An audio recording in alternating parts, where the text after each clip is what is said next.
O que vou contar mudou minha vida para sempre, e sei que vocês vão entender.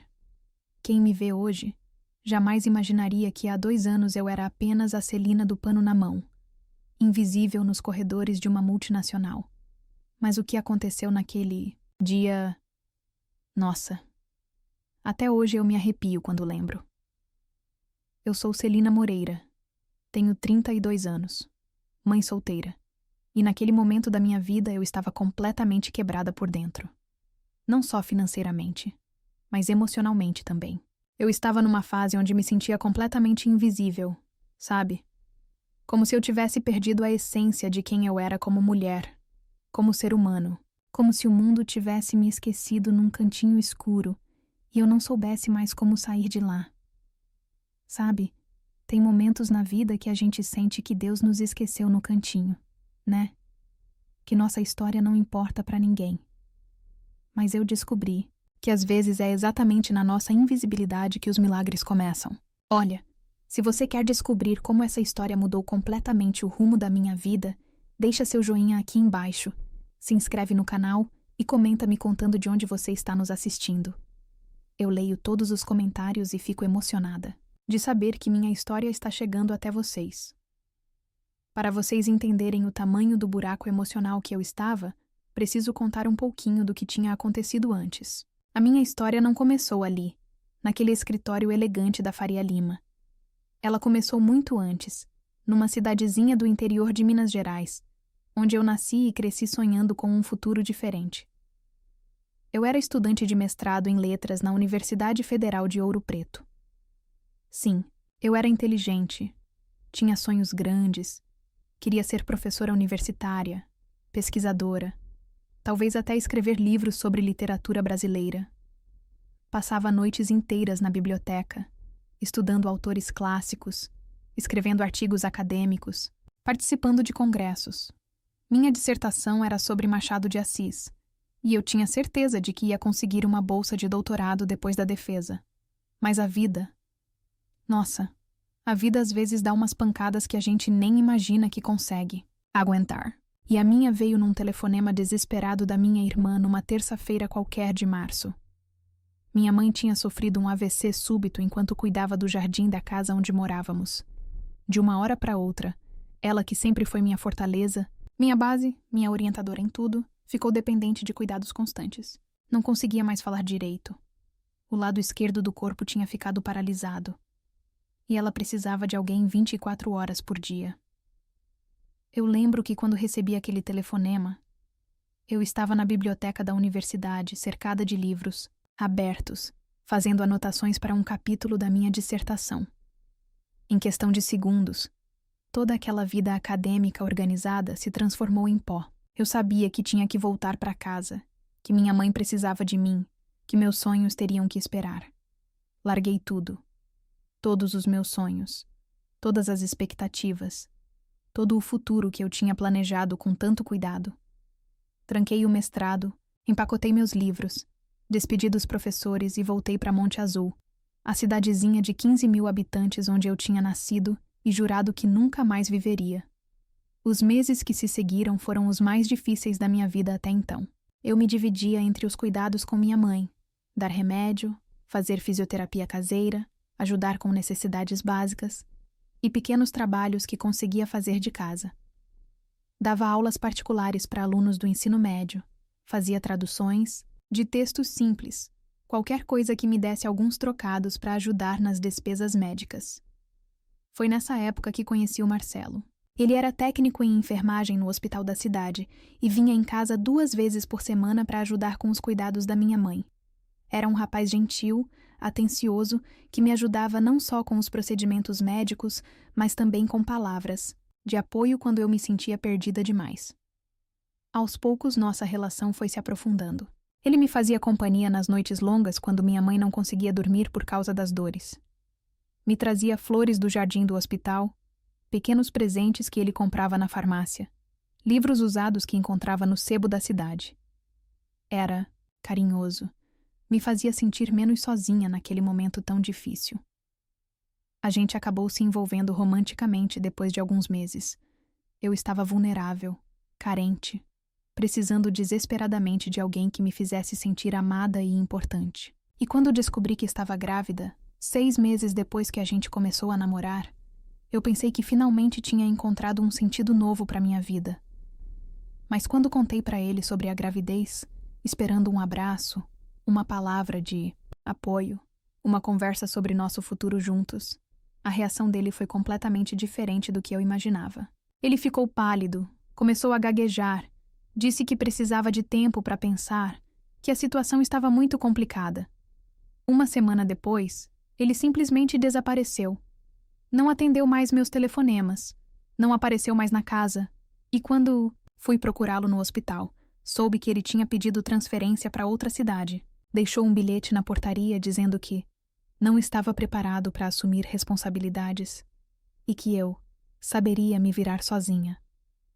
Ali estava eu, aos 25 anos, grávida, cuidando de uma mãe inválida, numa cidade pequena onde todo mundo sabia da minha situação, sem perspectiva nenhuma de futuro. Os 9 meses da gravidez foram uma mistura de alegria pela chegada do bebê e desespero pela situação financeira e emocional que eu enfrentava. Quando o João nasceu, numa madrugada fria de junho, eu olhei para aquele rostinho perfeito e prometi que ia dar tudo de mim para ser a mãe que ele merecia. Mesmo sem saber como, mesmo sem ter um centavo guardado, mesmo me sentindo completamente perdida. Mas a realidade era cruel. Cuidar de um recém-nascido e de uma mãe dependente ao mesmo tempo era fisicamente e emocionalmente esgotante. Eu dormia 2, 3 horas por noite. Passava os dias correndo entre fraldas, mamadeiras, remédios, fisioterapia, tentando ainda dar algumas aulas particulares para garantir pelo menos o leite em pó e as fraldas descartáveis. Minha irmã, que sempre foi mais prática e organizada que eu, morava na mesma cidade e me ajudava quando podia. Mas ela tinha a própria família, os próprios problemas, e não podia assumir toda a responsabilidade que tinha se tornado a minha vida. Quando minha mãe morreu, 2 anos depois do nascimento do João, eu me senti completamente órfã no mundo. Ela tinha sido meu porto seguro por toda a vida. A pessoa que sempre acreditou nos meus sonhos, que sempre me deu força para continuar. E, de repente, eu estava sozinha com um bebê de 2 anos nos braços, numa cidade que me sufocava, sem perspectiva nenhuma. Foi quando minha irmã, que sempre teve os pés no chão e uma visão prática da vida, me fez a proposta que mudaria tudo. Celina, você não pode ficar aqui para sempre, ela disse numa tarde, enquanto tomávamos café na cozinha da casa onde eu tinha crescido. Aqui não tem futuro para você. Não tem oportunidade nenhuma. Em São Paulo você conseguiria um emprego melhor.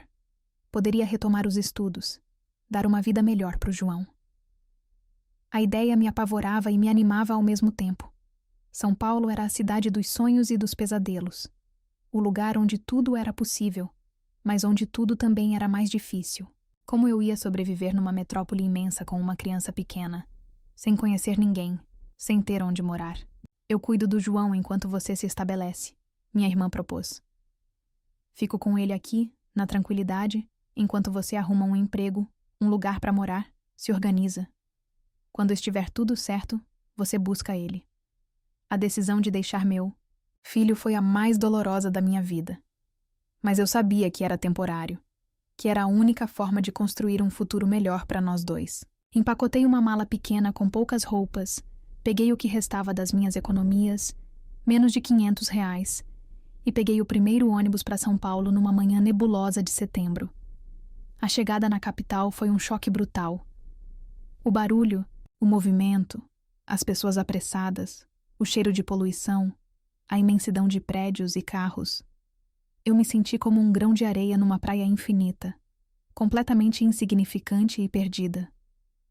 Consegui um quarto numa pensão na Zona Norte, num bairro que eu nem sabia pronunciar o nome direito. Era um cubículo de 3 metros por 2, com uma janela pequena que dava para um muro cinza, um banheiro compartilhado no corredor e um cheiro de umidade que nunca saía das paredes.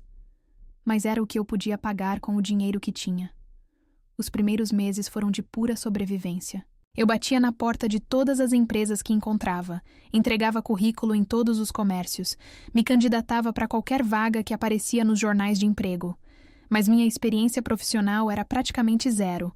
Alguns anos como estudante universitária e 2 anos cuidando de família doente não impressionavam nenhum recrutador. Foi quando vi o anúncio no jornal. Vaga para serviços gerais em empresa multinacional. Ensino médio completo. Disponibilidade para trabalhar em horários flexíveis. Não era o que eu sonhava, mas era uma oportunidade. A entrevista foi na sede da Andrade Ferraz, um prédio imponente na Faria Lima que me fez sentir ainda menor do que eu já me sentia. A recrutadora me explicou que a função era manutenção e limpeza de escritórios, que o horário era das 7h30 às 5h30, que o salário era um salário mínimo e meio, que eu teria que usar o uniforme fornecido pela empresa. Eu aceitei na hora. Era emprego, era carteira assinada, era a chance de começar a construir alguma coisa. E foi assim que eu me tornei a Celina do macacão cinza. Minha rotina se tornou devastadoramente repetitiva. Acordava às 5 da manhã no quarto abafado da pensão. Tomava um banho rápido no chuveiro que ora saía água gelada, ora água fervendo. Comia um pão com margarina acompanhado de café, com leite em pó. E saía para enfrentar 2 horas de transporte público. 2 ônibus lotados onde eu ia espremida entre operários que cheiravam a suor e sono. Um metrô barulhento onde eu me agarrava nas barras como se minha vida dependesse. Disso, tudo para chegar pontualmente às 7h30 na porta de um mundo que não era meu. Vestia aquele macacão cinza que parecia um uniforme de presidiária e me tornava completamente invisível entre os executivos apressados que passavam por mim como se eu fosse parte da mobília. Eles usavam ternos caros, carregavam pastas de couro, falavam ao celular sobre negócios internacionais, viagens, jantares em restaurantes cujos nomes eu nem sabia pronunciar. E eu ali, com meu balde, minha vassoura, meu pano de chão, limpando os rastros da vida de pessoas que viviam numa realidade completamente diferente da minha. Mas vocês sabem o que me mantinha viva? O que me dava força para não desistir de tudo quando o cansaço parecia maior que a esperança? Era o anel de formatura, da faculdade que eu usava escondido debaixo das luvas de borracha. Era a única lembrança tangível de quem eu tinha sido um dia, da mulher inteligente e sonhadora que existia por baixo daquele uniforme que me diminuía. Era um anel simples de prata, com uma pedra azul pequena e o símbolo da universidade gravado. Eu o ganhei na formatura da graduação, anos antes de tudo desmoronar. E ele representava não só meu diploma, mas meus sonhos, minha capacidade, minha inteligência. Às vezes, quando o dia estava especialmente difícil, quando algum executivo me tratava como se eu fosse invisível, ou quando eu me sentia especialmente perdida, eu apertava aquele anel contra a palma da mão e lembrava: você é mais do que isso. Você é mais do que aquilo que as pessoas veem. Naquela semana de novembro, eu tinha tomado uma decisão que me atormentava todas as noites. Na sexta-feira seguinte, eu ia pedir demissão. Ia juntar o pouco que tinha conseguido economizar durante aqueles meses, algumas centenas de reais que eu guardava religiosamente. Voltar para Monte Azul, pegar meu filho e tentar recomeçar lá. Talvez como professora de reforço numa escola municipal, talvez dando aulas particulares, qualquer coisa que me permitisse ficar perto do João e ter uma vida mais digna. A saudade dele estava me matando por dentro. Todas as noites, antes de dormir naquele quarto minúsculo, eu olhava as fotos que minha irmã mandava pelo WhatsApp. João crescendo, falando as primeiras palavras, dando os primeiros passos, aprendendo a comer sozinho. Eu estava perdendo tudo, todos os momentos importantes da infância do meu filho, para viver como um fantasma numa cidade que me engolia. Qualquer coisa era melhor do que continuar me sentindo um fantasma na minha própria vida. Mas havia uma coisa, que eu fazia nas madrugadas, quando chegava exausta da pensão e todos os outros inquilinos já estavam dormindo. Eu estudava idiomas. Sim, enquanto a cidade dormia, eu ficava ali com livros de gramática que comprava usados nos sebos da região central, apostilas que eu encontrava em promoção nas bancas de jornal, vídeos gratuitos no celular que eu assistia com fone de ouvido, para não incomodar ninguém. Estudei sozinha francês, espanhol, italiano, mandarim. Era uma forma de manter minha mente viva, de não deixar a Celina inteligente morrer completamente debaixo daquele macacão cinza. Era também uma forma de sonhar com um futuro diferente, de imaginar que um dia eu poderia usar aquelas habilidades para algo maior que limpar escritórios. Eu tinha cadernos cheios de anotações, vocabulários organizados por temas, exercícios, de conversação que eu praticava sozinha no espelho. Era patético? Talvez. Mas me dava esperança. Me fazia sentir que ainda havia algo de especial em mim, mesmo quando o mundo inteiro parecia determinado a me convencer do contrário. Foi numa quinta-feira de manhã, quase no final de novembro, que tudo mudou para sempre. O dia começou como todos os outros. Acordei às 5, tomei meu banho rápido, comi meu pão com margarina, peguei meus 2 ônibus e meu metrô. Cheguei na empresa às 7h20, 10 minutos antes do horário, como sempre fazia. Peguei meu material de limpeza no almoxarifado, coloquei meu uniforme e fui começar pelo saguão principal, que era sempre o primeiro lugar que eu limpava, porque era onde chegavam as primeiras pessoas do dia. Eu estava ali, esfregando os vidros enormes da fachada principal, quando ouvi vozes em mandarim vindo da entrada. Eram 3 empresários chineses, claramente perdidos, gesticulando e tentando se comunicar com o segurança da portaria, que não entendia uma palavra do que eles falavam. Por instinto, por pura vontade de ajudar, e talvez por uma pitada de saudade, de usar minha inteligência para alguma coisa útil. Larguei o pano e me aproximei deles. Posso ajudá-los? Perguntei em mandarim, com a fluência que eu tinha estudado sozinha durante tantas madrugadas. O rosto deles se iluminou imediatamente. Eles explicaram que estavam atrasados para uma reunião no 12º andar, que não conseguiam entender o sistema de elevadores, que estavam nervosos porque era um negócio muito importante. Eu os orientei com paciência, expliquei como funcionava o sistema de acesso. Até os acompanhei até o elevador correto e indiquei exatamente onde ficava a sala que eles procuravam. Eles me agradeceram efusivamente, dizendo que eu tinha salvado o dia deles. Mal tinha voltado para os meus vidros quando chegou uma engenheira suíça, falando francês ao telefone, e claramente aflita porque estava atrasada e perdida. Sem pensar, 2 vezes, me aproximei e ofereci ajuda em francês. Ela ficou visivelmente aliviada, me agradeceu várias vezes e seguiu rapidamente para sua reunião. Depois foi uma advogada argentina que precisava de orientações em espanhol, e por fim um fornecedor italiano que estava completamente confuso com o layout do prédio. A cada pessoa que eu ajudava, sentia uma alegria genuína. Era bom usar minha inteligência. Era bom ser útil de uma forma que ia além de limpar e esfregar. Eu fiz tudo isso naturalmente, com um sorriso no rosto, apenas querendo ajudar aquelas pessoas que estavam claramente precisando. Não passou pela minha cabeça que estava excedendo funções ou saindo do meu lugar. Eu estava apenas sendo humana, usando habilidades que tinha para tornar o dia de outras pessoas um pouco melhor. Mas essa atitude não agradou a todos. Nossa, não agradou nada mesmo. Beatriz Carvalho era supervisora do setor de serviços gerais, uma mulher de 40 e poucos anos que sempre me tratou com uma frieza que beirava a hostilidade. Desde o primeiro dia de trabalho, eu sentia que ela me observava com desconfiança, como se estivesse esperando que eu cometesse algum erro grave que justificasse minha demissão. Ela nunca me explicou o porquê dessa antipatia.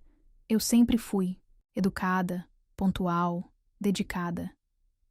Fazia meu trabalho sem reclamar. Não me metia em fofocas, não causava problemas.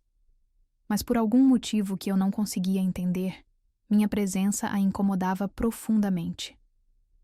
Naquela manhã, ela tinha visto toda a cena dos idiomas. E ao invés de ficar orgulhosa de ter uma funcionária que podia ajudar clientes internacionais da empresa, ela ficou furiosa, como se eu tivesse cometido uma traição imperdoável. Ela me chamou de canto, mas não falou baixo, não tentou ser discreta. Pelo contrário, ela falou alto, bem alto, diante de colegas, visitantes, todo mundo que estava passando pelo saguão naquele momento. Você está excedendo suas funções, ela gritou, apontando o dedo acusador na minha cara como se eu fosse uma criminosa. Quem você pensa que é? Aqui você é faxineira, seu lugar é com o pano na mão, não fazendo o papel de intérprete importante. Está querendo aparecer, é isso? Acha que é melhor que todo mundo aqui? Eu senti como se toda a minha dignidade tivesse sido pisoteada ali, na frente de todo mundo, como se ela tivesse me despido emocionalmente diante de dezenas de pessoas. Meu rosto queimava de vergonha, o calor subindo do pescoço até as bochechas. As pessoas pararam suas atividades para olhar o espetáculo. Alguns até tiraram o celular discretamente, como se estivessem presenciando algo que valia a pena registrar. Você não passa de uma faxineira sem estudo que quer se meter onde não. É chamada. Ela continuou, implacável, cada palavra escolhida para causar o máximo de dano possível. Volta para o seu trabalho e para de querer chamar atenção. Ninguém aqui tem interesse nas suas opiniões ou nas suas habilidades imaginárias. Meus olhos se encheram de lágrimas que eu tentava desesperadamente segurar. Eu estava ali, humilhada, exposta, diminuída diante de pessoas que nem me conheciam. Era como se ela tivesse colocado um cartaz nas minhas costas dizendo: "Essa aqui não vale nada", para todo mundo ver. Foi o pior momento da minha vida até então. Pior até que quando o Marcelo me abandonou grávida, porque dessa vez a humilhação era pública, era calculada, era cruel. Era uma mulher destruindo outra mulher por motivos que eu nem conseguia compreender. E foi exatamente nesse momento, quando eu achava que não poderia ficar pior, que uma voz grave cortou o ambiente como uma lâmina afiada. "Está havendo algum problema aqui?" Eu me virei devagar, ainda com as lágrimas embaçando minha visão, e vi ele pela primeira vez. Augusto Nogueira Leal, o CEO da empresa. O homem mais poderoso daquele prédio todo, daquela empresa inteira. Quando ele apareceu, eu juro que senti uma mudança física no ar ao nosso redor. Como se a temperatura tivesse aumentado alguns graus só com a presença dele. Ele era imponente sem ser arrogante, elegante sem ser ostensivo, com aquele terno perfeitamente cortado que valia mais que meu salário de 6 meses, e uma presença que dominava qualquer ambiente sem precisar gritar ou gesticular. Ele tinha cerca de 40 anos, cabelos escuros com alguns fios grisalhos nas têmporas que o faziam parecer distinguished, olhos castanhos que pareciam ver tudo ao mesmo tempo, uma postura ereta que falava de confiança e autoridade construídas ao longo de anos. Beatriz congelou na hora que o viu. O rosto dela ficou branco como papel, os olhos se arregalaram de susto, e ela começou a gaguejar como uma estudante pega colando na prova. "Senhor Augusto, eu estava apenas orientando uma funcionária sobre suas funções", ela tentou explicar, a voz trêmula perdendo toda a autoridade que tinha demonstrado segundos antes. Ela estava se confundindo sobre suas responsabilidades. Ele olhou para mim primeiro, e naquele olhar eu vi algo que não esperava. Gentileza genuína. Não era pena, não era condescendência. Era respeito por um ser humano que estava sofrendo uma injustiça. Depois, se virou para Beatriz com um olhar que poderia congelar o fogo. "Se tem alguém aqui excedendo funções, certamente não é ela", ele disse, cada palavra carregada de uma autoridade silenciosa mas devastadora. "Pelo contrário, a senhorita deveria aprender com quem tem iniciativa e inteligência para ajudar. Nossos clientes." O silêncio no saguão se tornou ensurdecedor. Todo mundo parou para ouvir, para presenciar aquele momento em que a hierarquia da empresa se manifestou de forma cristalina. Eu não conseguia acreditar no que estava acontecendo. O CEO da empresa, o homem mais importante daquele lugar, estava me defendendo, estava me tratando como ser humano, como alguém que merecia respeito. "Na verdade", ele continuou, ainda olhando para Beatriz, mas falando alto o suficiente para todos ouvirem. "Eu gostaria de parabenizar qualquer funcionário que tenha a iniciativa de ajudar nossos clientes internacionais. Isso demonstra exatamente o tipo de atitude que esperamos de todos aqui." Então ele se aproximou de mim, me olhou diretamente nos olhos com uma seriedade respeitosa e estendeu a mão como se estivesse cumprimentando uma executiva, não uma faxineira. "Vamos conversar. Acho que você precisa de um café." Eu peguei a mão dele com as minhas ainda trêmulas de nervosismo e emoção. A pele dele era macia, quente, e quando nossos dedos se tocaram, eu senti uma corrente elétrica subir pelo meu braço. Não era atração. Eu nem estava pensando nisso naquele momento. Era conexão humana pura. Era a sensação de finalmente ser vista, reconhecida, tratada com dignidade. Ele me guiou até o elevador e, durante todo o percurso, senti o peso dos olhares de todos no saguão. Alguns eram de surpresa, outros de curiosidade, mas todos registravam aquele momento surreal em que a faxineira invisível estava sendo escoltada pessoalmente pelo CEO. Beatriz ficou parada como uma estátua, completamente mortificada, sem saber se devia ir embora, se devia pedir desculpas ou se devia simplesmente desaparecer da face da terra. No elevador, foram os segundos mais longos e ao mesmo tempo mais rápidos da minha vida. Ele ficou em silêncio respeitoso, mas eu sentia que ele me observava de forma discreta. Não era um olhar invasivo ou desconfortável. Era um olhar de alguém que estava genuinamente tentando entender quem era a pessoa ao lado dele. Eu tentava controlar minha respiração, que ainda estava descompassada por causa da humilhação e da adrenalina. Tentava processar o que estava acontecendo, entender por que o homem mais poderoso da empresa estava dedicando seu tempo a uma funcionária do setor de limpeza. O perfume dele era uma mistura sofisticada de sândalo e bergamota, algo caro e discreto, mas que ao mesmo tempo era quente e masculino. Aquele cheiro ficou grudado na minha memória de um jeito que até hoje, quando sinto algo parecido em algum lugar, meu coração dispara e eu me lembro daquele momento. Subimos até o último andar, até a cobertura do prédio onde ficava a presidência da empresa.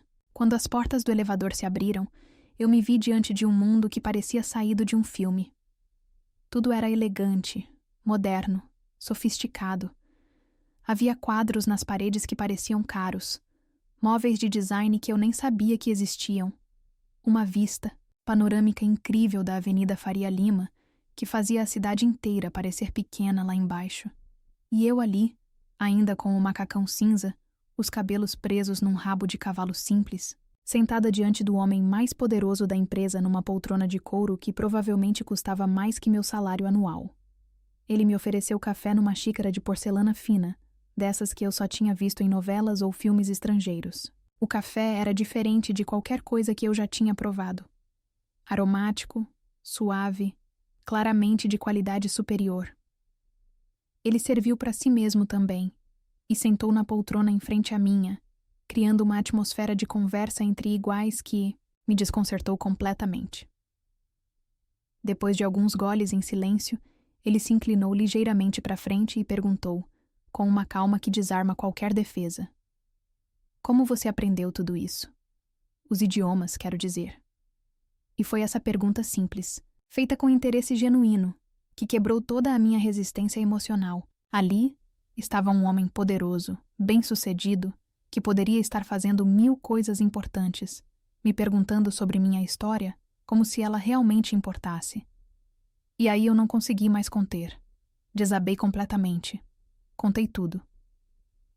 O mestrado, interrompido na Universidade Federal de Ouro Preto, meu sonho de ser professora universitária que tinha que ser abandonado, o AVC súbito da minha mãe que mudou toda a trajetória da minha vida, os 2 anos cuidando dela, vendo-a definhar aos poucos, tentando fazer fisioterapia caseira com tutoriais do YouTube e medicamentos que custavam uma fortuna. Falei sobre o Marcelo, sobre como me apaixonei por ele num momento de vulnerabilidade, sobre como acreditei que finalmente tinha encontrado um companheiro para dividir as dificuldades da vida, sobre a gravidez que descobri com alegria e medo ao mesmo tempo, e sobre o abandono cruel quando ele soube que seria pai.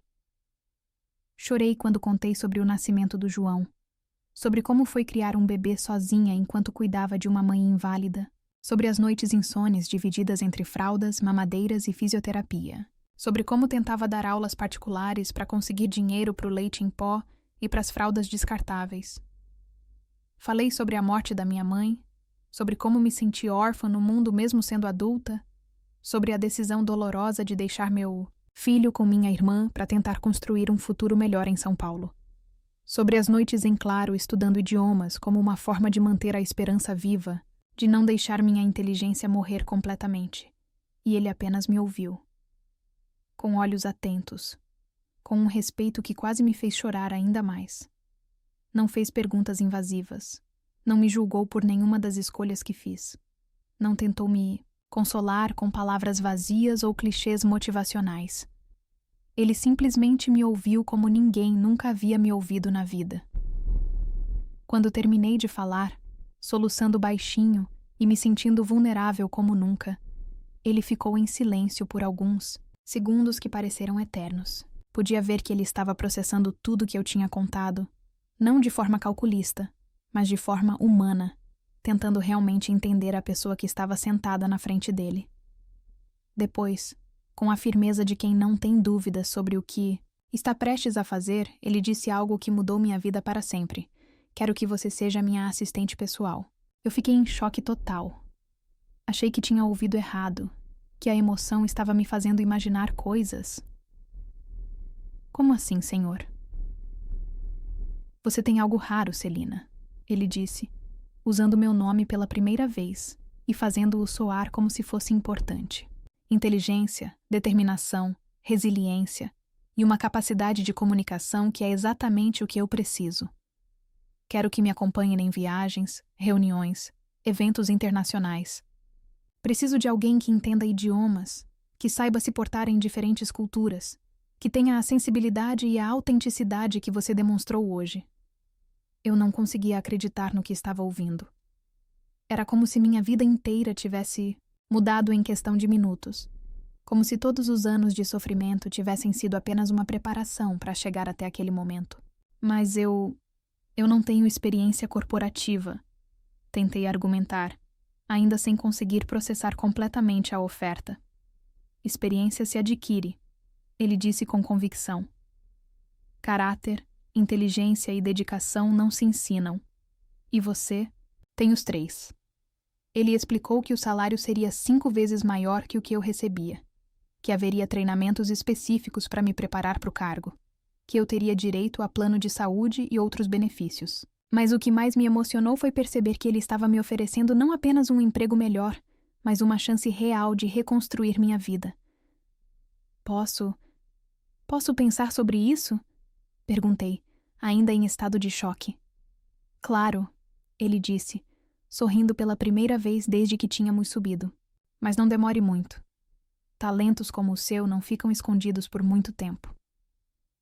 Quando finalmente saí daquela sala, flutuando numa mistura de incredulidade e esperança, eu sabia que minha vida nunca mais seria a mesma. Mas o que eu não sabia é que aceitar aquela proposta estava apenas começando uma história que me destruiria e me reconstruiria completamente, me ensinando que às vezes os milagres chegam exatamente quando menos esperamos, disfarçados das humilhações mais profundas. Nos meses que se seguiram, minha vida virou completamente do avesso. Gente, vocês não têm noção da transformação que aconteceu. De uma hora para outra, eu que vivia invisível naquele macacão cinza, me vi usando ternos discretos mais elegantes, aprendendo sobre etiqueta corporativa, me movendo por um mundo de luxo que eu nem sabia que existia de verdade. Augusto providenciou tudo. Uma personal shopper me ensinou a escolher roupas adequadas para cada ocasião. Uma consultora de imagem me mostrou como me maquiar de forma sutil, mas marcante. Até um curso intensivo de etiqueta internacional eu fiz. Era como se eu estivesse sendo lapidada, transformada numa versão de mim mesma que eu nunca imaginei que pudesse existir. O salário de assistente executiva era quase 10 vezes maior que o de faxineira. Pela primeira vez em anos, eu conseguia mandar dinheiro para minha irmã sem me preocupar se ia sobrar para comer no final do mês. Consegui pagar um plano de saúde melhor para o João, comprar roupas novas para ele, até alguns brinquedos que eu sempre sonhei em dar, mas nunca pude. A cada depósito que eu fazia, meu coração se enchia de uma esperança que eu pensava ter perdido para sempre. Mas o que mais me emocionava era saber que logo, muito em breve, eu poderia trazer meu filho para perto de mim. Era meu maior sonho, minha obsessão mais pura. Todas as noites antes de dormir, Eu ficava calculando quanto tempo mais precisaria para conseguir alugar um apartamento de 2 quartos numa região boa, com escola pública de qualidade perto. Eu queria dar para o João tudo que eu não tive. Todas as oportunidades que a vida me negou. Mas o que mais me impressionava era como Augusto me tratava. Em reuniões com clientes internacionais, ele me apresentava como sua assistente executiva, jamais mencionando meu passado. Nas viagens de negócios, e nossa, como eram viagens, ele sempre garantia que eu tivesse um quarto no mesmo hotel. Sempre perguntava se eu estava confortável, se precisava de alguma coisa. Durante uma viagem para Londres, depois de uma reunião particularmente bem-sucedida com investidores britânicos, estávamos jantando num restaurante elegante quando ele notou que eu estava distraída, mexendo no celular. Era uma foto que minha irmã tinha mandado do João brincando no quintal. "É seu filho?" Ele perguntou com gentileza. Eu mostrei a foto, com aquele orgulho misturado com saudade que só mãe entende. "É o João. Vai fazer 5 anos no mês que vem." Augusto olhou a foto com atenção, um sorriso suave no rosto. "Ele tem seus olhos. E esse sorriso deve ser uma criança muito especial." "É tudo pra mim", eu disse, a voz embargada. "Tudo que eu faço é por ele." Foi quando ele me disse algo que nunca vou esquecer. "Celina, você é uma das pessoas mais esforçadas que já conheci. Uma mãe dedicada, uma profissional brilhante. Logo você vai conseguir uma casa melhor e vai poder trazer seu filho para pertinho de você. Você merece isso. Vocês dois merecem." Ele fez uma pausa, me olhando com uma sinceridade que me desarmou. "Eu enxergo um futuro muito brilhante para você. Não só profissionalmente, mas como pessoa, como mãe. Seu filho vai ter muito orgulho da mulher forte que a mãe dele se tornou." Gente, eu chorei ali mesmo, no meio daquele restaurante chique. Chorei porque alguém finalmente via meu esforço, minha luta, meus sonhos. Chorei porque pela primeira vez em anos, eu realmente acreditei que seria possível dar uma vida melhor para o meu filho. E foi nessas viagens que eu comecei a notar coisas, pequenas coisas que faziam meu coração acelerar, sem eu entender o porquê. A forma como ele entregava documentos para mim, sempre deixando os dedos roçarem nos meus, por segundos a mais do que necessário. Como ele perguntava se eu estava bem, com um cuidado que ia além do profissional. Como, durante as reuniões, eu sentia o olhar dele sobre mim mesmo quando eu não estava falando. Nas reuniões matinais, quando chegávamos cedo para o escritório, ele sempre trazia um café especial para mim. Não o café comum da empresa, mas um blend argentino que ele sabia que eu adorava. "Pensei em você quando vi na cafeteria", ele dizia, como se fosse a coisa mais natural do mundo. "Vocês sabem quando alguém olha para vocês de um jeito que parece que vocês são a única pessoa no mundo?" Era exatamente assim. Durante apresentações importantes, quando eu traduzia para clientes estrangeiros, eu sentia os olhos dele fixos em mim, não com a atenção profissional de um chefe, mas com algo muito mais intenso, muito mais pessoal. E eu comecei a ficar completamente perdida naqueles olhares. Foi quando percebi que estava começando algo perigoso dentro de mim.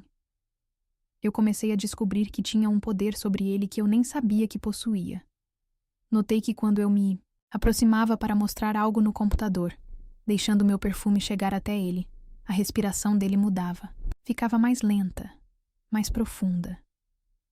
Quando eu usava um perfume específico, um que havia comprado numa loja cara em Paris, durante uma viagem de trabalho, ele ficava inquieto a reunião toda, mexendo na caneta, passando a mão pelo cabelo. Teve uma vez que, revisando um contrato importante no escritório dele após o horário, eu precisei me inclinar por cima da mesa para apontar uma cláusula específica. Quando me enderecei, ele estava me olhando com uma intensidade que fez meu estômago dar um nó. "Desculpe", ele murmurou, desviando o olhar rapidamente. Mas eu tinha visto. Tinha sentido a tensão no ar, densa como neblina. E eu... Gente, eu confesso que comecei a fazer de propósito. Comecei a escolher perfumes que eu sabia que o deixavam diferente. Comecei a me aproximar mais do que necessário quando íamos revisar contratos. Comecei a reparar como ele me olhava quando pensava que eu não estava vendo. Quando eu pegava a xícara de café das mãos dele, eu deixava nossos dedos se tocarem, por segundos a mais. Quando explicava algo, eu ficava perto o suficiente para que ele sentisse meu calor. Mas essas descobertas me atormentavam. Eu passava noites inteiras me questionando, olhando para o teto do meu quarto minúsculo, pensando no João dormindo a quilômetros de distância. Era errado? Ele era meu chefe, um homem poderoso, rico, sofisticado. Eu era... quem? A ex-faxineira, que ele salvou por pena? Será que eu estava interpretando tudo errado? Será que era só minha carência criando fantasias onde não existia nada? Ao mesmo tempo, eu me sentia culpada. Ali estava eu, finalmente com condições de trazer meu filho para perto, de dar a ele a vida que sempre sonhei. E eu estava me arriscando tudo por... o quê? Por uma paixão que talvez existisse só na minha cabeça? Se eu perdesse aquele emprego, perderia tudo. Perderia a chance de ser a mãe que João merecia. Mas o coração não entende de lógica, né, gente? E o meu estava completamente entregue. O perfume dele, aquela mistura de sândalo e bergamota, ficava impregnado nas minhas roupas após as reuniões. E eu confesso, gente, que às vezes eu ficava horas com a blusa encostada no rosto, respirando aquele cheiro que me deixava completamente fora de mim. Era patético? Talvez. Mas era real demais para ser negado. Eu guardava as canetas que ele usava como se fossem pequenos tesouros. Tinha uma gaveta na minha mesa onde colecionava esses pequenos objetos que ele havia tocado. Uma vez, ele esqueceu o relógio na mesa durante uma reunião. Eu fiquei com ele por 2 horas antes de devolver, só sentindo o peso daquele objeto que ainda guardava o calor da pele dele. Passava madrugadas inteiras insones, fantasiando com conversas que nunca tivemos, com toques que nunca aconteceram. Imaginava como seria acordar ao lado dele, como seria apresentá-lo para o João, como seria formar uma família de verdade. Sonhos perigosos, eu sabia, mas que me invadiam mesmo quando eu tentava resistir. Era uma obsessão silenciosa, que crescia, dia após dia. Eu vivia pelos momentos em que estávamos sozinhos no escritório, quando ele fechava a porta para discutirmos algum contrato importante. A tensão no ar era tão densa que eu mal conseguia respirar. Era como se houvesse uma corrente elétrica invisível entre nós, puxando a gente um para o outro. Teve uma tarde que ele estava estressado com uma negociação difícil. Eu entrei na sala dele com uns documentos e o encontrei de pé na janela, olhando a cidade lá embaixo. "Está tudo bem?" perguntei. Ele se virou, e por um momento, toda a máscara profissional caiu. Eu vi vulnerabilidade nos olhos dele, uma tristeza que ele normalmente escondia muito bem. "Às vezes eu me pergunto se vale a pena", ele disse. "Todo esse poder, todo esse dinheiro, mas no final do dia, pra quê? Pra quem?" Eu me aproximei sem pensar. "Augusto..." "Desculpe", ele disse, se recompondo rapidamente. "Não devia estar te incomodando com isso." "Você nunca me incomoda", eu disse, e havia tanta sinceridade na minha voz que ele me olhou surpreso. Ficamos ali, parados, nos olhando. 2 metros de distância, que pareciam ao mesmo tempo uma eternidade e nada. Eu queria tocá-lo, consolá-lo, dizer que ele não estava sozinho. Mas não podia, não devia. Até que chegou a viagem para Lisboa. Uma reunião importante com investidores portugueses que poderia fechar um dos maiores negócios da história da empresa. Augusto estava tenso, preocupado, e eu fiz de tudo para garantir que tudo saísse perfeito. Organizei cada detalhe, revisei cada documento, pratiquei as traduções até a exaustão. Passei dias estudando o mercado português, as preferências culturais, até o tipo de vinho que eles gostavam de beber em reuniões de negócios. Queria que tudo fosse perfeito. Não só pelo bem da empresa, mas porque eu queria que Augusto ficasse orgulhoso de mim. A reunião foi um sucesso absoluto. Os portugueses ficaram impressionados não só com a proposta, mas com a minha fluência no idioma, com o meu conhecimento da cultura local. Um deles chegou a comentar que eu era uma joia rara no mundo corporativo. Augusto estava radiante, mais feliz do que eu já tinha visto ele ficar. Naquela noite, ele me convidou para jantar num restaurante incrível com vista para o Rio Tejo. Era para ser uma comemoração profissional, mas desde o momento que nos sentamos, eu senti que havia algo diferente no ar. Ele estava mais relaxado, mais humano. Celina, ele disse, levantando a taça de vinho. Hoje você não foi apenas uma assistente excepcional. Você foi uma parceira de verdade. Eu não teria conseguido sem você. O elogio me aqueceu por dentro de uma forma que ia muito além do profissional. Obrigada por acreditar em mim, eu disse. Por me dar essa chance. A chance você conquistou sozinha, ele respondeu. Eu só reconheci o óbvio. Falou da infância, dos sonhos que teve quando era jovem, de como às vezes se sentia preso numa vida que não escolheu. Contou sobre a pressão de ter herdado a empresa do pai, sobre como às vezes sentia que vivia a vida que outros esperavam dele, não a que ele realmente queria. E eu me abri também. Contei sobre meus medos, sobre a sensação de não pertencer. Aquele mundo, sobre como às vezes eu acordava achando que tudo era um sonho e que ia voltar para o macacão cinza. Falei sobre o João, sobre como doía estar longe dele, mas como aquele trabalho era minha única chance de dar uma vida melhor para ele. Você é a pessoa mais corajosa que eu conheço, ele disse. Largar tudo para cuidar da sua mãe, criar um filho sozinha, recomeçar do zero numa cidade grande. Eu não sei se teria essa força. A gente faz o que precisa fazer por quem ama, eu respondi. Exatamente, ele disse, me olhando de um jeito que fez meu coração pular uma batida. Ele me ouvia com uma atenção que me desarmava completamente. Não havia julgamento, não havia pena. Só interesse genuíno, respeito e algo mais que eu não conseguia nomear. Foi quando, no meio da conversa, ele parou de falar e ficou me olhando. Um olhar longo, intenso, carregado de algo que eu não conseguia nomear, mas que fazia minha pele arrepiar. O silêncio se estendeu, pesado, cheio de palavras não ditas. Celina, ele disse, a voz mais rouca que o normal. Eu não deveria sentir o que sinto por você, mas não consigo mais fingir. Gente, eu simplesmente desmoronei. Todo o autocontrole que eu tinha construído durante meses se desfez naquele momento. Augusto foi tudo que consegui sussurrar. Era como se ele pudesse ver diretamente dentro da minha alma. Todos os meus medos, todas as minhas inseguranças, todos os meus desejos secretos. Ali, com o Tejo brilhando lá embaixo e as luzes da cidade criando um cenário mágico ao nosso redor, era como se existíssemos só nós dois no mundo.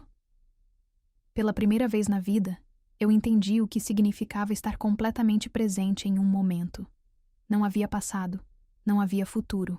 Só existia aquele instante, aquele olhar, aquela confissão que mudou tudo entre nós. Ele estendeu a mão por sobre a mesa e tocou a minha. O contato foi elétrico, como sempre foi, mas dessa vez não havia mais nada para esconder.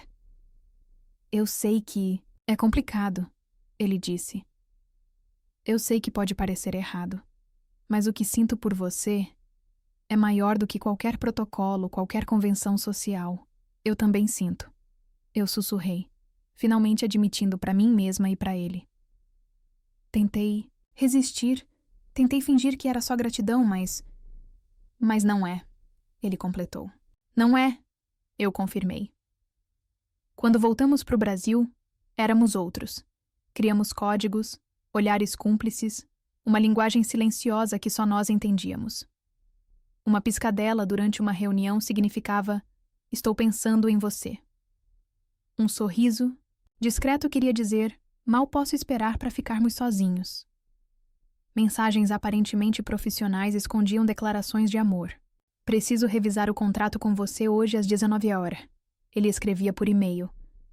Mas o que ele realmente estava dizendo era preciso te ver, preciso ficar sozinho com você. Era um universo secreto, nosso, onde podíamos ser nós mesmos longe dos olhares julgadores do mundo corporativo.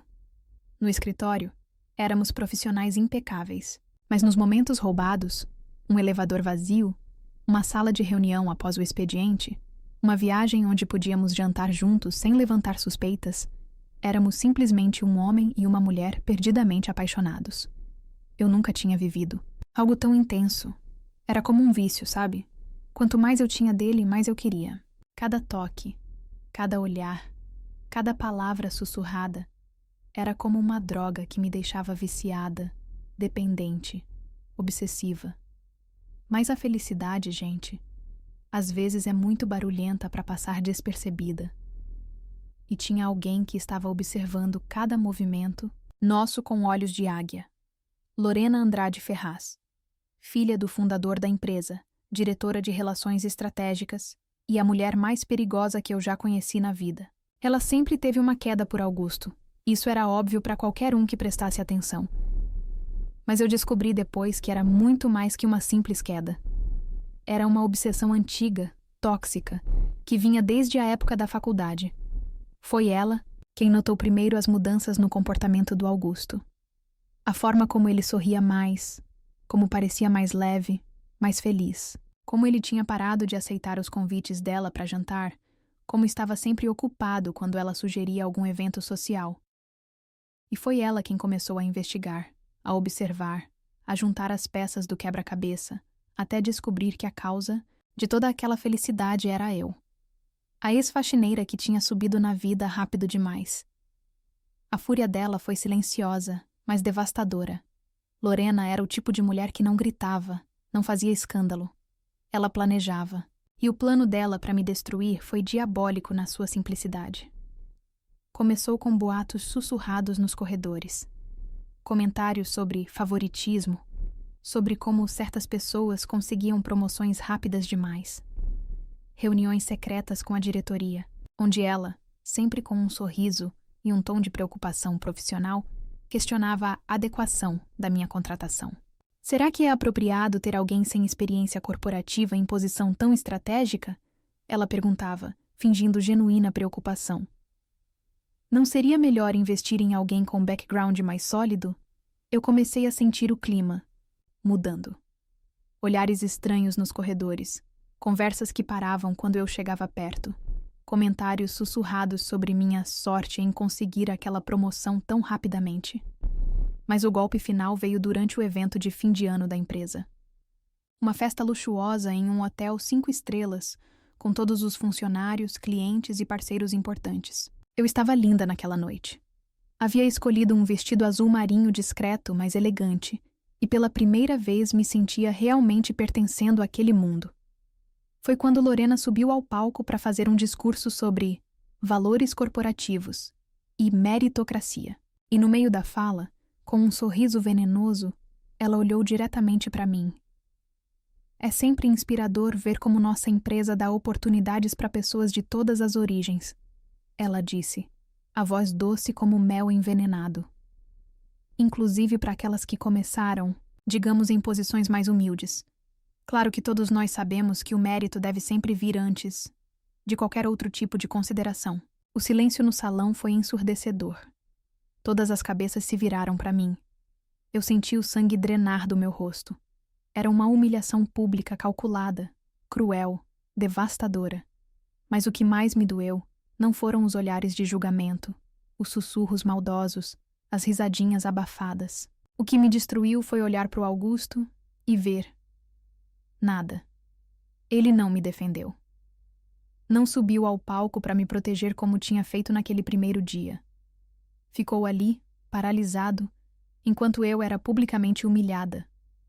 Naquela noite, sozinha no meu quarto, eu me olhei no espelho e não reconheci a mulher refletida. Quem eu tinha me tornado? A amante do chefe? A oportunista que Lorena dizia que eu era? E pior, será que eu tinha posto em risco tudo aquilo pelo qual lutei tanto? Minha chance de trazer o João para perto, de dar uma vida melhor para ele, foi quando descobri a verdade que mudou tudo. A verdade sobre o passado de Augusto e Lorena. A verdade que explicava por que ele não me defendeu. e a verdade sobre quem realmente estava manipulando tudo desde o início.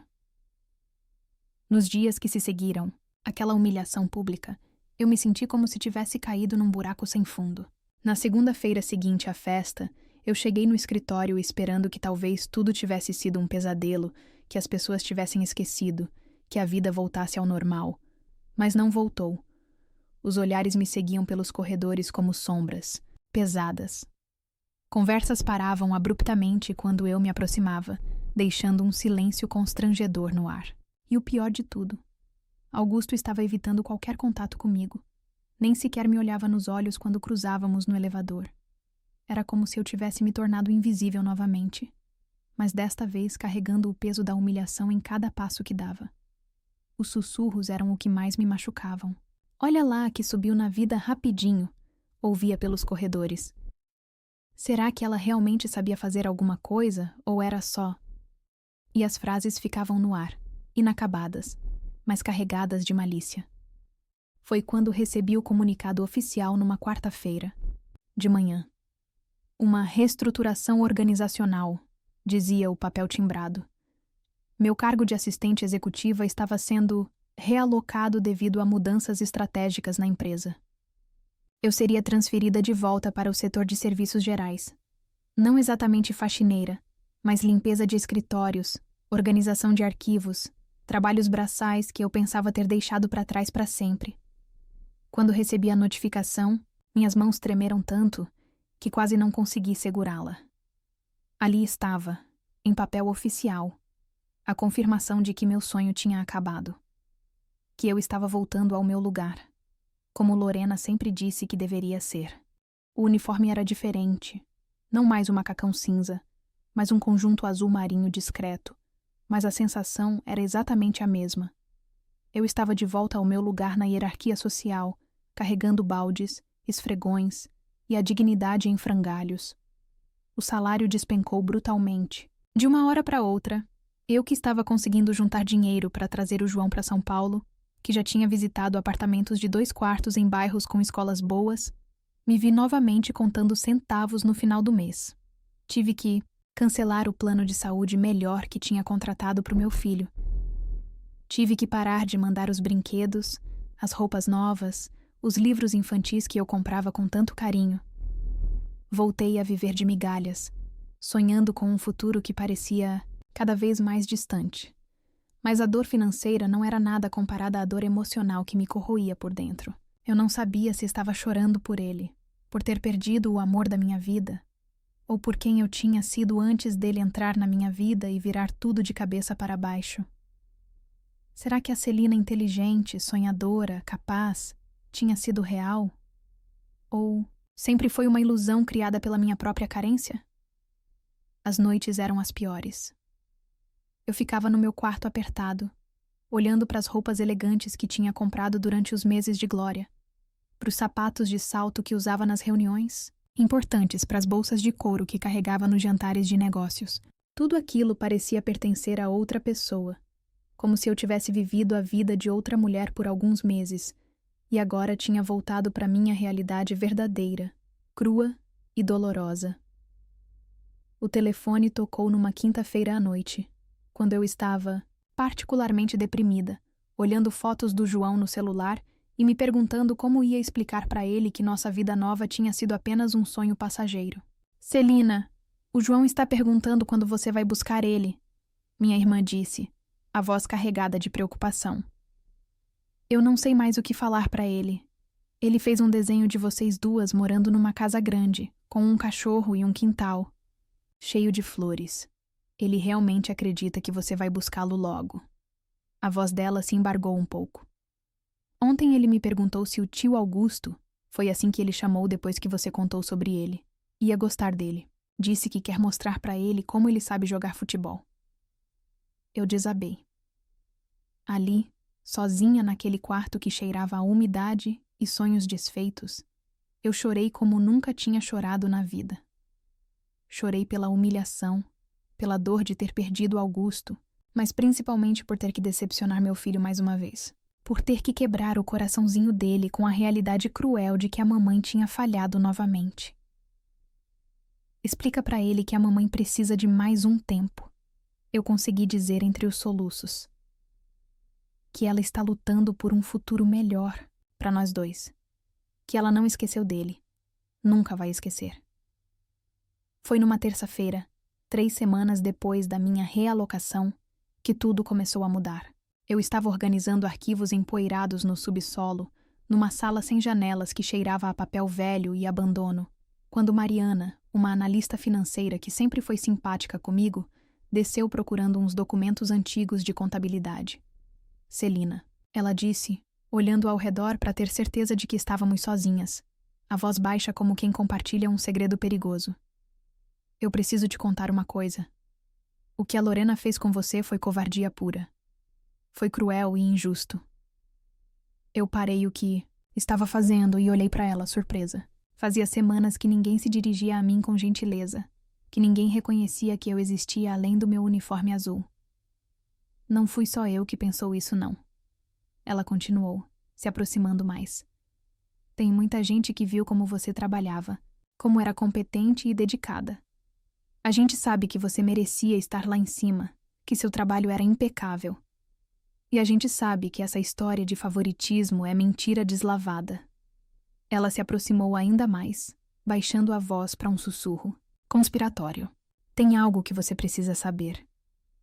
A Lorena andou mexendo nos seus arquivos pessoais depois da festa.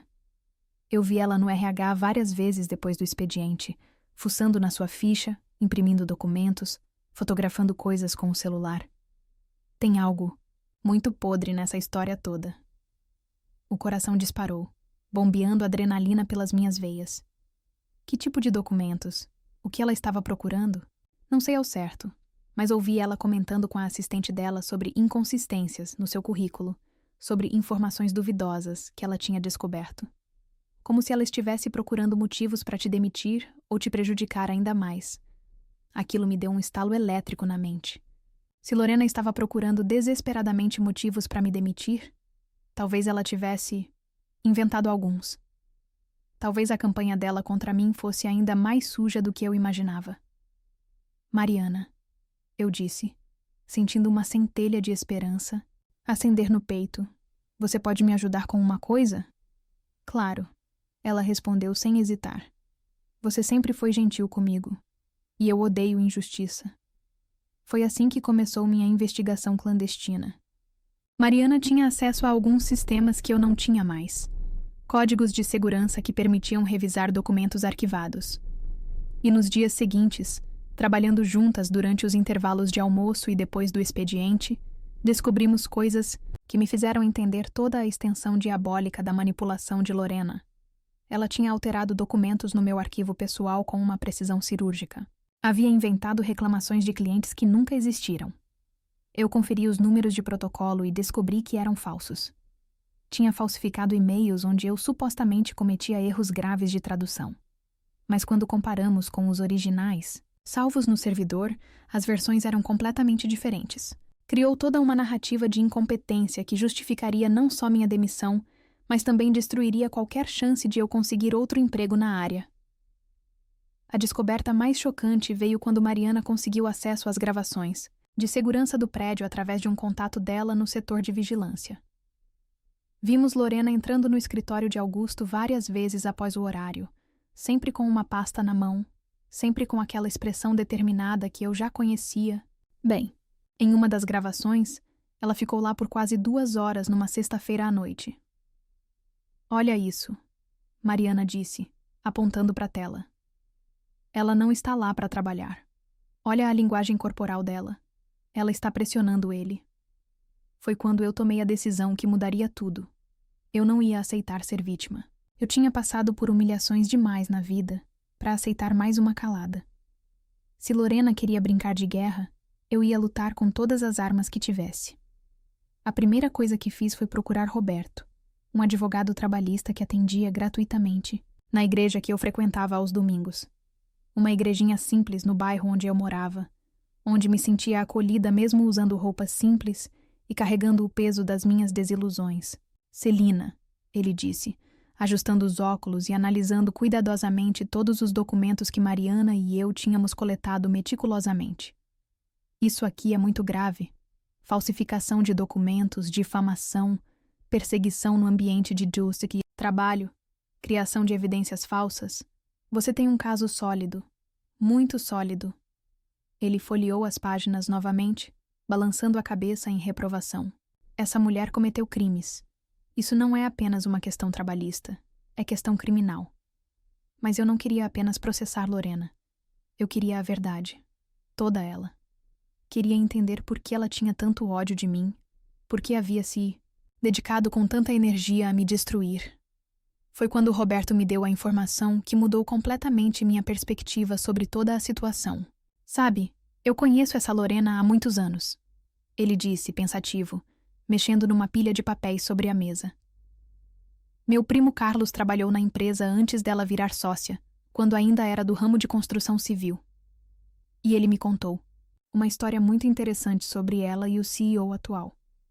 Meu coração parou por um segundo. Que história! Eles foram noivos, há uns 10 anos por aí. Noivado oficial, festa de casamento marcada no clube mais caro da cidade, convites impressos em papel importado, vestido encomendado em Paris. O cara estava perdidamente apaixonado por ela. Mas foi ela quem terminou, bem em cima da hora. Roberto fez uma pausa dramática, como quem sabe que está prestes a revelar algo explosivo. Ela deixou ele literalmente plantado no altar porque apareceu uma proposta melhor. Um empresário português muito mais rico, dono de uma rede de hotéis de luxo na Europa, com negócios internacionais e conexões políticas. O Augusto descobriu no dia do casamento. Ela mandou uma amiga entregar uma carta para ele quando ele já estava vestido de smoking, esperando na igreja. Eu senti como se o chão tivesse se movido debaixo dos meus pés. As peças do quebra-cabeça começaram a se encaixar com uma clareza dolorosa. Mas a coisa não deu certo lá fora. Roberto continuou, claramente gostando de contar a história, completa. O português atraiu descaradamente com uma modelo francesa, bem na frente dela, numa festa em Mônaco. Ela voltou para o Brasil de rabo entre as pernas, humilhada, sem dinheiro, porque tinha gasto tudo numa vida de luxo que não podia sustentar, e sem perspectivas. Ele se inclinou para frente, baixando a voz como quem compartilha um segredo. E desde Inenade Num, então meu primo disse que ela fica circulando em volta do Augusto como um abutre faminto, esperando uma oportunidade para voltar, tentando reconquistar ele, tentando fazê-lo esquecer a humilhação que ela causou. Só que ele nunca deu bola. De repente, tudo fez sentido com uma clareza cristalina. A fúria dela quando percebeu que Augusto estava feliz comigo. A forma obsessiva, quase doentia, como ela tentou me destruir. O jeito como ele ficou paralisado na festa não era covardia, era trauma. Era o peso de uma ferida antiga que ainda sangrava. Mas Roberto não tinha terminado de me chocar. E tem mais uma coisa importante que você precisa saber. Meu primo disse que quando ela voltou do Portugal, ela fez ameaças diretas. Disse que se o Augusto não desse uma chance para eles reatarem, se ele não esquecesse o passado e tentasse reconstruir o relacionamento, ela ia fazer de tudo para destruir a empresa. Meu sangue gelou. Como assim destruir? Ela conhece segredos íntimos da empresa. Tem documentos comprometedores. Conhece esquemas financeiros. Tem contatos com concorrentes e jornalistas econômicos. Pode causar muito estrago se quiser. Meu primo disse que ela chegou a mencionar informações sobre sonegação fiscal, contratos superfaturados, coisas que poderiam derrubar a empresa e mandar o Augusto para a cadeia. Foi quando eu entendi com uma clareza que me deixou tonta. Augusto não me abandonou por covardia, por falta de amor, ou porque acreditava que eu era uma oportunista. Ele estava sendo chantageado emocionalmente por uma mulher que conhecia seus pontos fracos e sabia exatamente onde apertar para conseguir o que queria. Naquela noite, eu não consegui pregar o olho. Ficei até o amanhecer pensando em tudo. Na forma como ele me olhava antes de Lorena começar sua campanha de destruição, nas palavras dele naquele jantar inesquecível em Lisboa, na tristeza profunda que eu sempre via nos olhos dele quando pensava que ninguém estava olhando, nas vezes que ele parecia querer dizer algo, mas se continha no último segundo. Eu percebi que ambos éramos vítimas das nossas próprias feridas não curadas. Augusto carregava o trauma de ter sido abandonado no altar pela mulher que amava. Eu carregava a dor de ter sido abandonada pelo pai do meu filho. Ambos tínhamos medo de confiar completamente, de nos entregar sem reservas. E Lorena havia usado essas feridas contra nós. Eu precisava confrontá-lo. Precisava que ele soubesse que eu entendia a verdade, que não o julgava pela forma como reagiu às ameaças dela. Precisava que ele soubesse que eu estava disposta a lutar por nós, mesmo que significasse enfrentar toda a fúria de Lorena. Na sexta-feira seguinte, esperei pacientemente todos saírem do escritório. Usei meu cartão de acesso, que por algum milagre administrativo ainda funcionava, e subi. Até o andar da presidência com o coração batendo como um tambor de guerra. A segurança da recepção já me conhecia bem e não questionou minha presença. A porta do escritório dele estava entreaberta e ele estava lá, sozinho como sempre ficava nas sextas à noite, olhando pela janela panorâmica a cidade que se iluminava lá embaixo. Havia algo de profundamente melancólico na postura dele, nos ombros caídos, na forma como segurava uma taça de uísque como se fosse um amuleto contra a solidão. Augusto, eu disse, batendo levemente na porta e sentindo minha voz tremer apesar de toda a determinação que havia construído. Ele se virou lentamente e quando me viu parada ali, a expressão dele passou por uma série de emoções que eu pude ler como um livro aberto. Surpresa genuína, dor profunda, saudade que cortava como faca, e algo que parecia um alívio desesperado, como se ele tivesse estado esperando por esse momento há semanas. Celina, ele disse, e meu nome saiu da boca dele como uma oração sussurrada. Você não deveria estar aqui. Se alguém te vir... Eu sei da verdade, eu disse, entrando na sala com passos firmes e fechando a porta atrás de mim com um clique definitivo. Sei sobre você e Lorena. Sei sobre o passado de vocês, sobre o casamento que não aconteceu. Sei sobre as ameaças que ela fez. E sei sobre os documentos falsificados que ela usou para me destruir.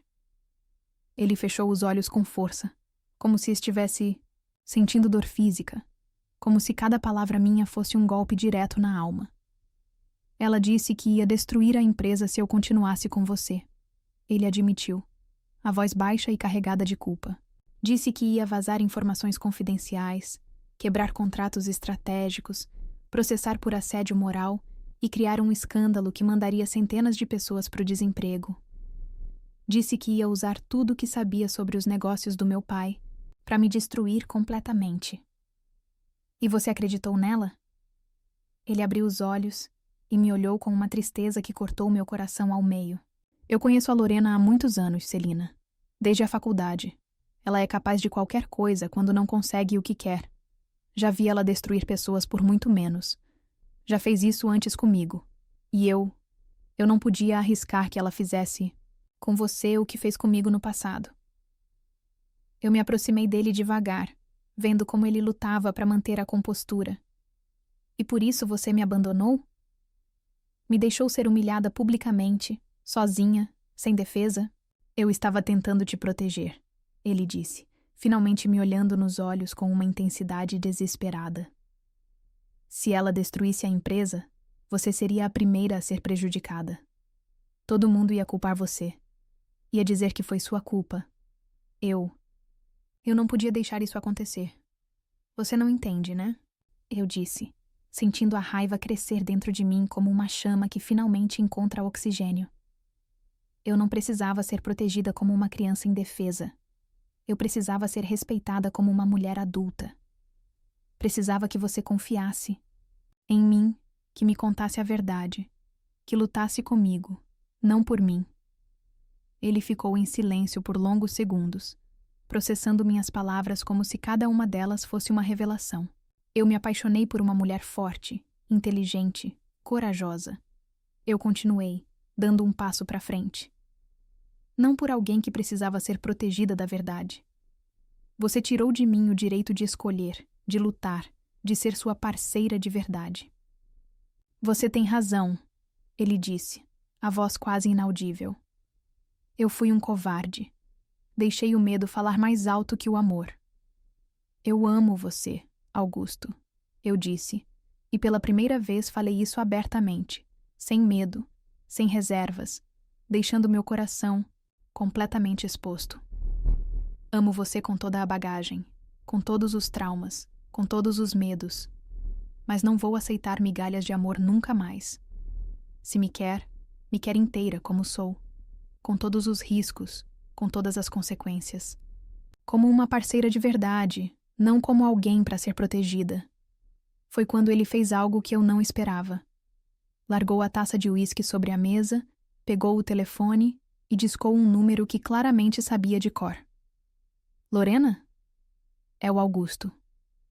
Preciso que você venha ao meu escritório agora. Tenho algo muito importante para discutir com você e não pode esperar até segunda-feira. Ele desligou e me olhou com uma determinação que eu não via há meses. Acabou, ele disse simplesmente. O medo acabou. A chantagem acabou. Hoje nós vamos resolver isso de uma vez por todas. 20 minutos depois, ela apareceu. Quando abriu a porta e me viu ali, sentada calmamente numa poltrona em frente à mesa dele, o rosto dela ficou lívido, os olhos se arregalaram de surpresa e fúria. O que essa pessoa está fazendo aqui? Ela perguntou, venenosa como sempre. Mas eu percebi que havia um tremor na voz dela. Sentada, Augusto respondeu, com uma frieza que eu nunca tinha visto nele, uma autoridade que cortava o ar como uma lâmina afiada. E você também pode sentar, porque temos muito o que conversar, e vai demorar. O que aconteceu nos próximos 40 minutos foi a coisa mais corajosa e mais satisfatória que eu já vi alguém fazer. Augusto confrontou Lorena com todas as evidências que Mariana e eu tínhamos coletado meticulosamente. Os documentos falsificados, as ameaças gravadas, a manipulação sistemática, os e-mails forjados. Ele não gritou, não perdeu a compostura, mas deixou absolutamente claro que o jogo tinha acabado e que ela havia perdido de forma devastadora. Você tem 2 opções, ele disse, com uma calma mortal que fazia a temperatura da sala parecer mais baixa. Pode pedir demissão agora, com uma carta de recomendação neutra e uma indenização generosa que vai permitir que você se mude para longe daqui. Ou pode ser demitida por justa causa, com processo criminal por falsificação de documentos, difamação, chantagem e assédio moral. Lorena tentou blefar, ameaçar, manipular como sempre fazia. Tentou usar as informações que tinha sobre a empresa. Tentou fazer Augusto lembrar do passado deles. Tentou despertar culpa e nostalgia. Mas ele não cedeu 1 milímetro sequer.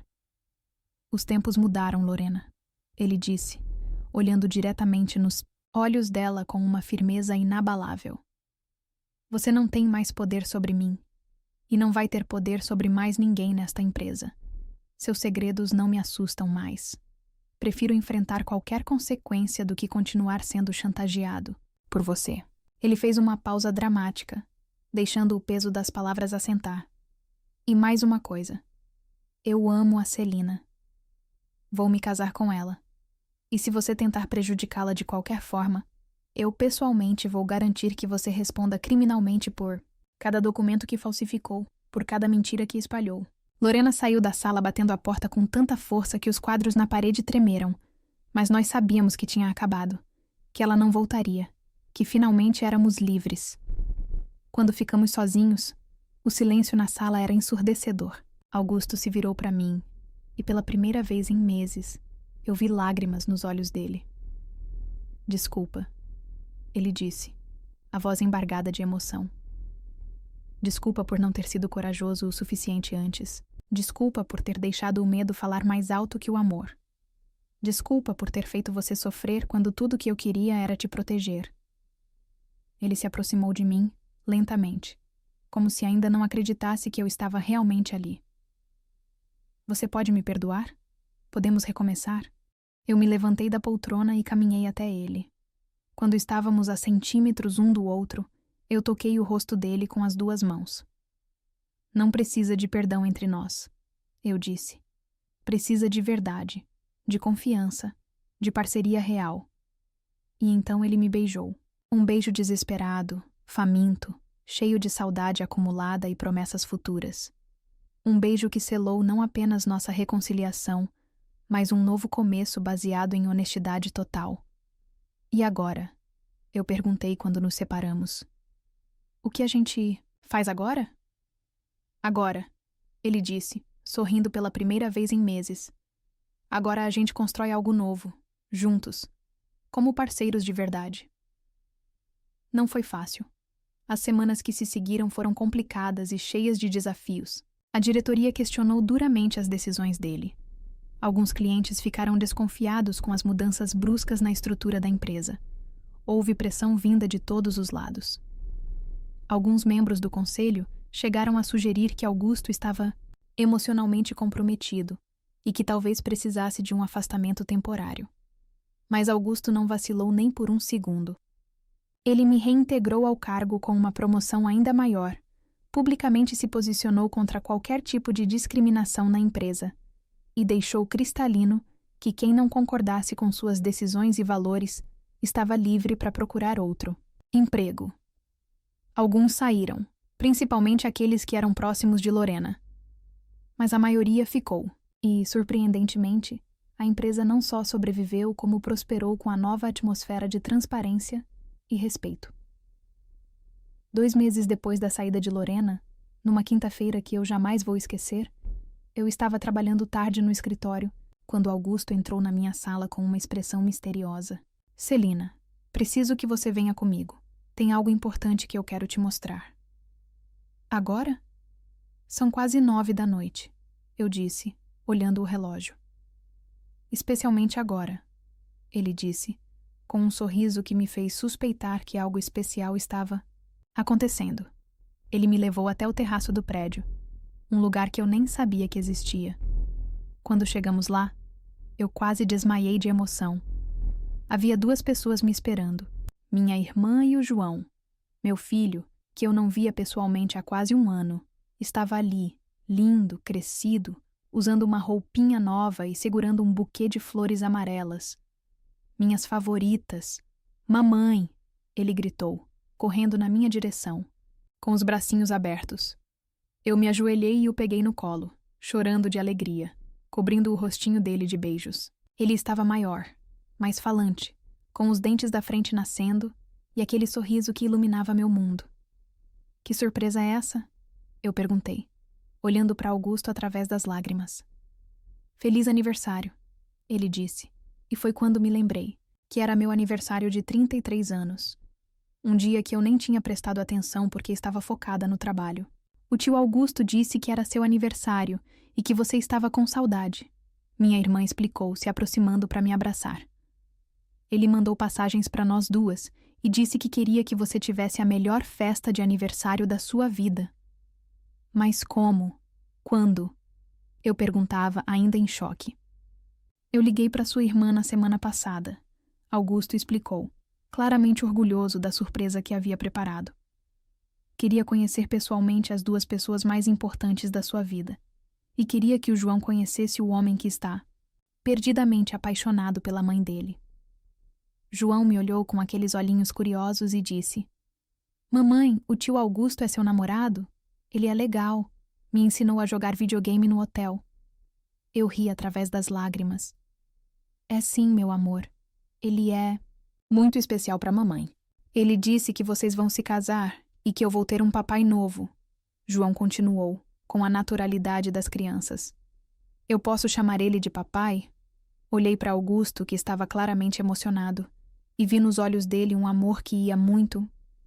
Além de mim, era um amor que abraçava minha família inteira. Se você quiser, meu amor, eu disse.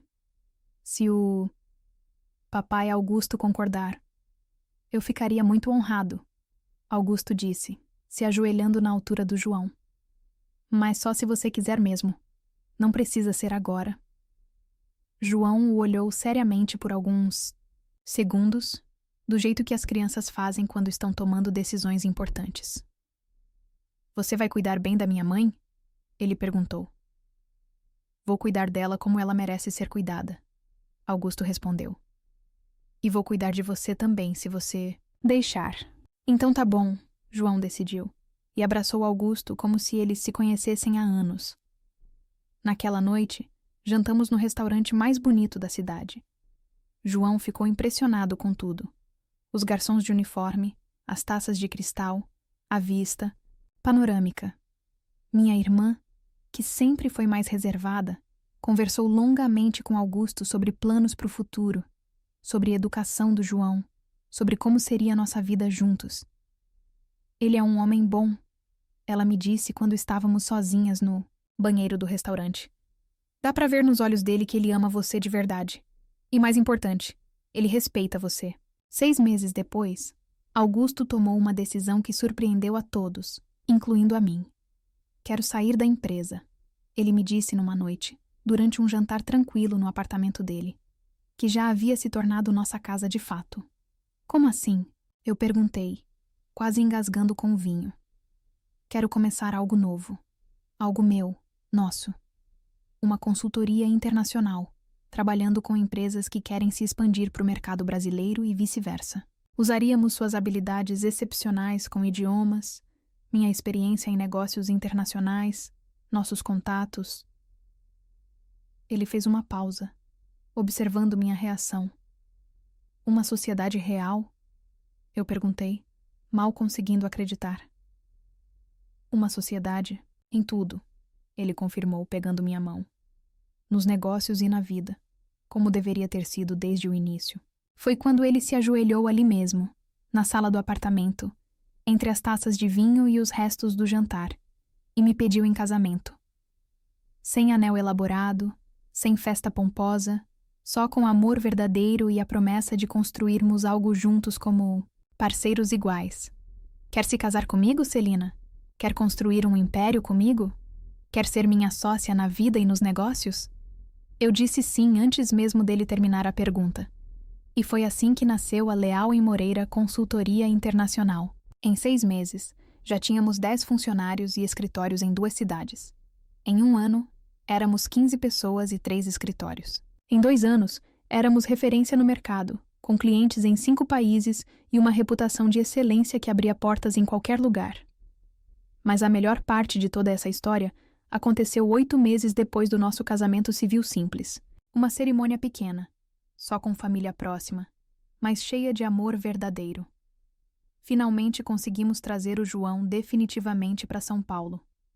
Compramos uma casa linda num condomínio fechado, com quintal grande onde ele podia correr livremente, piscina onde aprendeu a nadar, área de lazer onde fez amigos rapidamente. João ganhou não só uma mãe presente finalmente, mas um padrasto que o adotou oficialmente como filho e o ama como se fosse sangue do seu sangue. Ver meu filho correndo pelo quintal da nossa casa, gritando de alegria na piscina, estudando numa escola particular de primeira qualidade, tendo todas as oportunidades que eu sempre sonhei para ele. Gente, não tem dinheiro no mundo que pague a sensação de missão cumprida que isso me dá. E ver Augusto ensinando ele a andar de bicicleta com uma paciência infinita, ajudando com a lição de casa como se fosse a coisa mais importante do mundo, levando ele para jogar futebol no clube nos fins de semana, conversando sobre sonhos e medos na hora de dormir. Eu descobri que o amor pode se multiplicar de formas que a gente nem imagina quando está sozinho. João se adaptou à nova vida com uma facilidade que me surpreendeu. No primeiro mês, ele ainda estava chamando Augusto de tio Augusto por timidez. No terceiro mês, era pai Augusto com carinho crescente. Hoje, aos 8 anos, ele simplesmente chama de pai. E quando alguém pergunta se são pai e filho de verdade, ele responde com orgulho: claro que somos. Amor de verdade não precisa de sangue igual. A empresa cresce a cada dia que passa. Eu descobri que tenho um talento natural para negócios internacionais, que consigo liderar equipes com eficiência e carinho, que posso ser muito mais do que jamais imaginei, quando era apenas a Celina do macacão cinza. Augusto sempre diz que eu sou a melhor sócia que ele poderia ter pedido ao universo, e que nossa empresa é forte porque foi construída sobre amor e respeito mútuo. Mas o mais importante é que construímos um relacionamento baseado em igualdade, total, respeito profundo e verdade absoluta. Ele não me salvou de uma vida difícil. Eu me salvei com minha própria força e determinação. Mas escolhemos nos salvar juntos, construir algo juntos, crescer juntos. Às vezes, quando estou no escritório da nossa empresa, olhando a vista da cidade pela janela panorâmica, Eu lembro da Celina que limpava aqueles vidros lá embaixo, invisível e sem esperança. E eu sinto uma gratidão imensa por cada dor, cada humilhação, cada lágrima derramada, porque tudo isso me trouxe até aqui, me fez forte o suficiente para lutar pelo que eu merecia. Hoje, quando olho para trás, vejo com clareza que precisava passar por tudo isso para me tornar a mulher que sou hoje. A empresária bem-sucedida, a esposa realizada, a mãe presente que eu me tornei. Se tem uma coisa que aprendi nessa jornada toda, é que nunca devemos ter medo de sentir intensamente, de lutar pelo que acreditamos, de exigir o respeito que merecemos.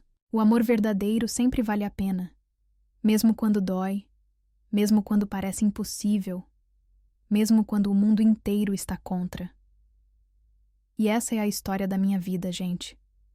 De como uma humilhação brutal virou a maior bênção que eu poderia receber.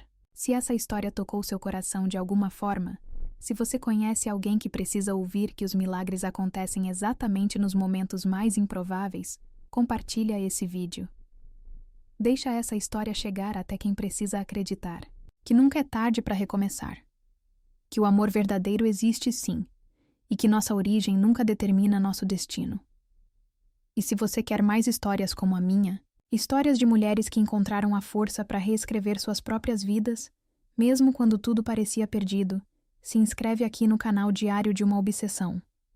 Porque aqui toda história importa, toda dor vira força, e todo final pode ser feliz quando a gente decide lutar por ele com todas as forças. E se aconteceu comigo, uma simples faxineira que virou empresária, pode acontecer com qualquer uma de vocês.